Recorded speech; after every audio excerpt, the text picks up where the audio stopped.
What a great Lord this is. So you see how you can turn your whole life. That if you look at life half empty, then everything is depressing. But if you look at the cup of water half full, then everything is beautiful. Because for every problem that you face in your life, you're going to find Ahlul Bayt faced worse. And for everything that you face which you seem is difficult, you'll find that prophets of God have been through more. That's why you take them as examples. Because we sometimes face an inferiority complex. And this inferiority complex with us is that sometimes we don't believe we can reach very high levels. Sometimes you come to a person, you tell him be religious. He said, me religious? I can't be religious. What type of attitude is that? I can't be religious. When you wanted to build a business empire, no one stopped you. When you wanted to go abroad to study, no one stopped you. But when someone comes to tell you, come and be religious, yeah, do I look like the type of person who can be? What do you mean, do I look like? You're a human being. Allah subhanahu wa ta'ala has gifted you with abundance of blessings. And you want to remain an animalistic being, or do you really want to be called an insan? Because for a human being to be called insan means he is willing to work on himself, willing to struggle. That's why there is a hadith Qudsi which says, Abdi, my servant, أنا الغني الذي لا يفتقر. I am the rich that does not become poor. أطعني فيما أمرتك أجعلك غني لا تفتقر. Obey me in what I've ordered you. I will make you the rich that does not become poor. عبدي أنا الذي يقول لشيء كن فيكون. My servant, I am the one. Now listen to this line, please. Those of you who doubt whether you can be religious or you can reach high levels. عبدي أنا الذي يقول لشيء كن فيكون أطعني فيما أمرتك أجعلك تقول لشيء كن فيكون. Obey me in what I've ordered you. I will make you say to something kun fayakun.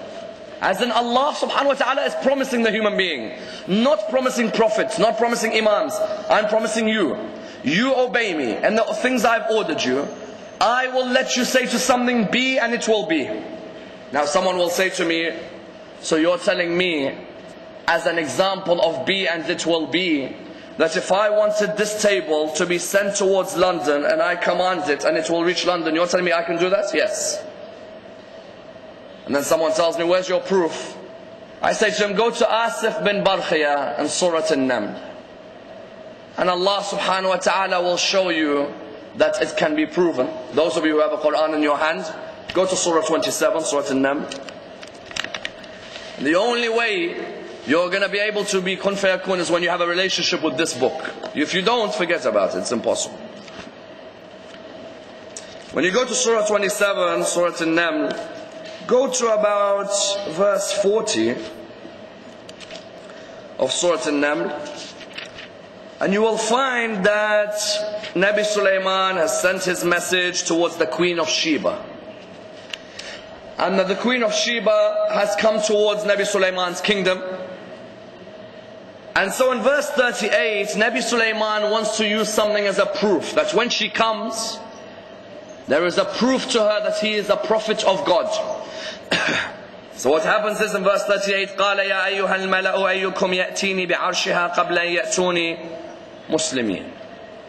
He speaks to his people. He says to them, which one of you can bring me her throne? Now you imagine I'm a prophet of God, and I've got the president of Australia is coming towards me.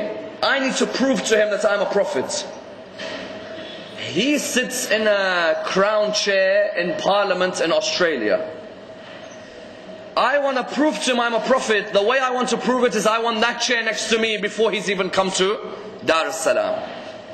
And I want to see him see his chair next to me, because he has a unique chair. No one else has it.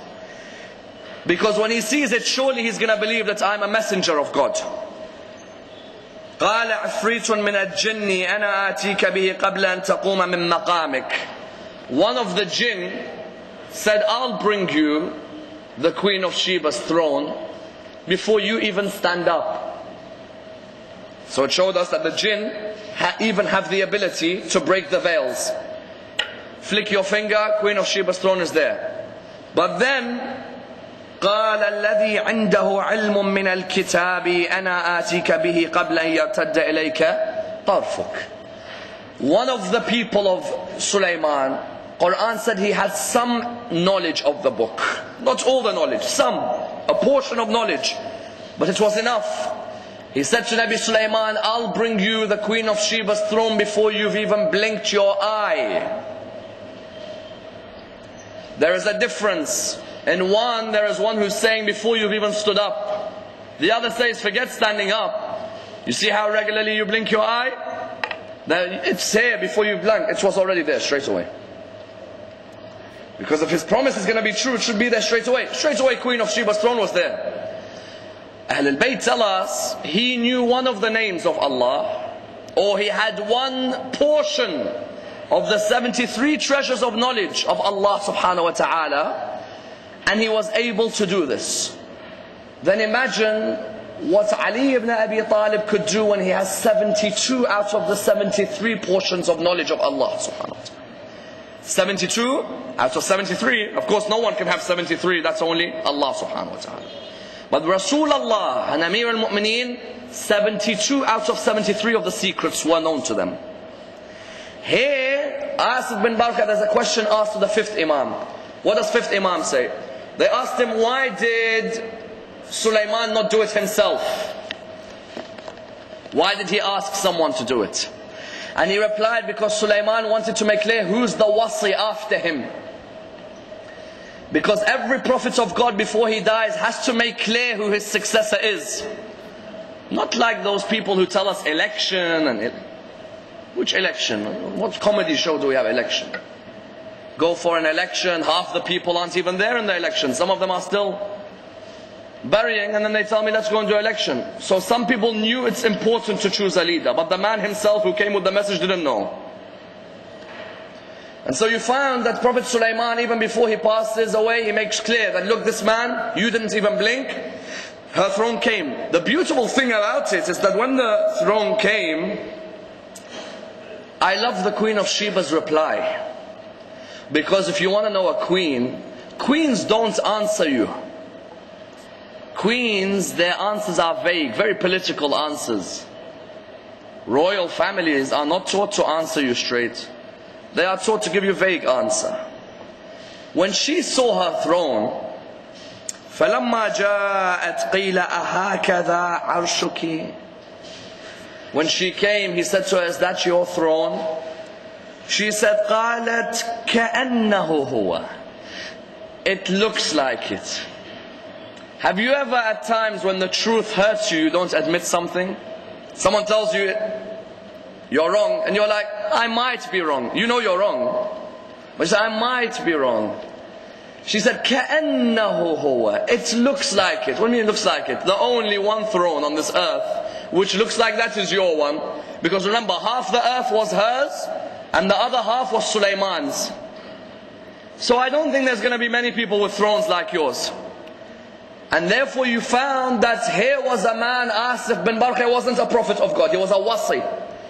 But Allah subhanahu wa ta'ala showed you that a wasi of a prophet of God, we mention him in the Quran, he has the power with just the flick of the finger to say to something, kun fayakun. Again in the Quran, Allah subhanahu wa ta'ala shows us, you don't have to be a prophet of God for me to communicate to you. You can be a normal person, but if you're pure, I'll communicate to you. How many times in your life have you faced a moment where you feel that you've received a sense of inspiration to do something? I tell you as a speaker, that there are times when we're preparing our majalis, I'm sure Maulana will agree, there are times when we're preparing our majalis and you're thinking, how shall I structure it? All of a sudden a thought comes in your head, you've been thinking for 5 days, all of a sudden a thought comes in your head and you're like, of course, why didn't I think about it? And you begin to write. Where this thought came in from? Allah subhanahu wa ta'ala. In the Quran, Allah shows us Luqman.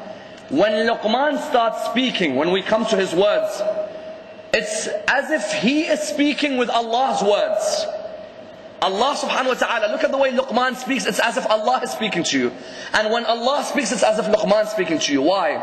Because Allah subhanahu wa ta'ala promises you that if you obey me, I'll become the eyes by which you see,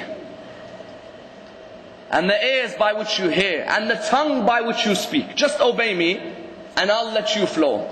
And that's why another of the people mentioned in the Quran, who Allah inspired, but they were not prophets of God, was the mother of Prophet Musa. Go to Surah 28, verse number 7. And those of you who don't necessarily have a pen and paper with them when you're listening, if you get hold of these DVDs, listen to them again, write notes. Because then what will happen is you'll be able to pass the message to members of your family and community and so on. This is how Ahlul Bayt used to work. Quran says, verse 7, Nabi Musa's mother Pharaoh is killing all the newborn males. Why? Because the newborn male